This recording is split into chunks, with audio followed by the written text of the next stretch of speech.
یہ ہیں کون؟ ان کا رشتہ ملتا کس سے؟ انہی سے، مجوس،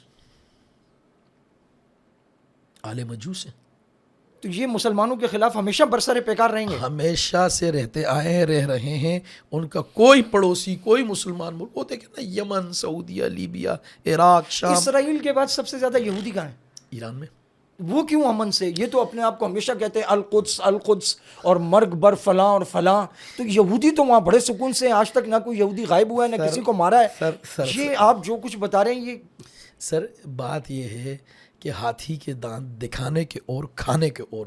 تو چونکہ ایران پوری دنیا میں آپریشنز کر رہا ہے، ایران کا ایک بہت بڑا نیٹ ورک تنزانیہ میں ہے، جو مالی جتنی بھی فائنانس، فنڈنگ، یہ مالی معاملات، ان کے ٹارگٹ کلرز، ان کی ٹیمیں، زینبیون کی ٹیمیں، اور ابھی فاطمیون، حسینیون، کیونکہ مختلف ممالک کے لیے مختلف چیزیں ہیں نا ان کی.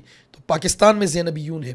ایک بہت عجیب بات آپ کو بتاؤں، حزب اللہ جب خمینی انقلاب آیا تو اس کے بعد حزب اللہ بنی اور اس کو حالانکہ وہ آپ دیکھیں لبنان میں ہے، لیکن